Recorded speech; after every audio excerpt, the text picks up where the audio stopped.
This is Plant-Based Briefing, a registered dietitian's professional and personal journey to whole food plant-based nutrition by Didem Varol, RD, at nutritionstudies.org. And I'm Marian Erickson, host of this curated content plant-based podcast, where I research, find, get permission, and then narrate a variety of articles on plant-based and vegan living in about 10 minutes or less every weekday. Today's article is from the Colin Campbell Center for Nutrition Studies at nutritionstudies.org. They're a nonprofit established to extend the impact of Dr. Campbell's life-changing research findings. He's the co-author of the best-selling book, The China Study, and his legacy, The China Project, is one of the most comprehensive studies of health and nutrition ever conducted. So now let's get to today's plant-based briefing. A registered dietitian's professional and personal journey to whole food plant-based nutrition by Didem Varol, RD, at nutritionstudies.org. My name is Didem Varol. I'm a registered dietitian trained in Canada and now practicing between Canada and Turkey. I'd like to tell you about the profound transformation I've experienced after discovering whole food plant-based nutrition. It started with one book. Ever since I graduated from university in 2009, I've tried to keep up to date with what's new in the world of nutrition. However, it was only in 2016 when I happened upon the book Whole by Dr. Colin Campbell that I realized how skewed my entire training and career were. As I devoured more books, papers, and documentaries relating to whole food plant-based nutrition, I sank into more and more shock. Indeed, as Dr. Melanie Joy explains it, I learned and practiced carnistic nutrition. I never really questioned it because I passively assumed that universities were unbiased centers of knowledge from which we were shown the proper way to do things. It's disappointing that the benefits of a whole food plant-based diet were not emphasized in my training. Granted, some of the research wasn't at the level that it is today, but we still had major studies that were simply not discussed or were underemphasized, such as the China Study or Dr. Dean Ornish's heart disease reversal trials.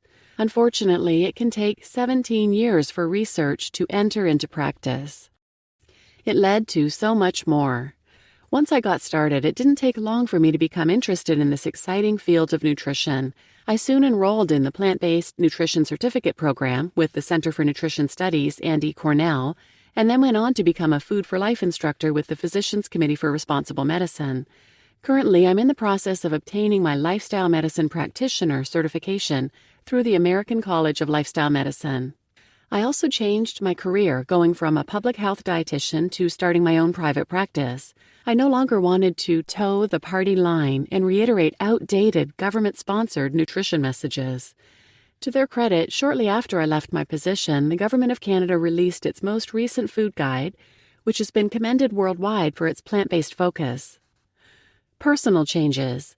Of course, with this newfound knowledge, it also encouraged me to change my own diet. I'm a firm believer in practicing what I preach. Despite being an off-and-on vegetarian for most of my life, I had a love affair with dairy that was challenging to break.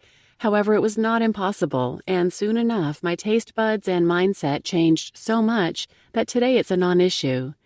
When some people go plant-based, they have a massive health transformation. This wasn't the case for me, as I didn't have any pre-existing health or weight problems. However, for what it's worth, I did experience improvements in my health and well-being.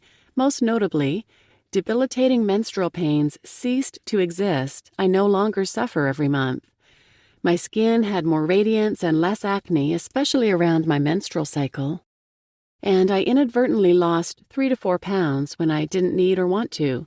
I soon realized I needed to eat more to maintain my weight, and this suited me just fine. What the future holds. I now have a small private medical practice, and I also spend a lot of time in my home country of Turkey. Veganism is still very much on the fringes there. Many people have asked me if it's a religion. Still, there's a lot of work to be done to educate people about the benefits of plant-based nutrition for human health, the environment, and for animals. I'm passionate about promoting a whole food plant-based way of eating to anyone who is willing to listen.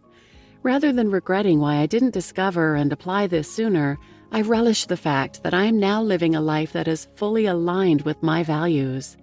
Wherever you are on your own health journey, I hope your seed will blossom just as mine did.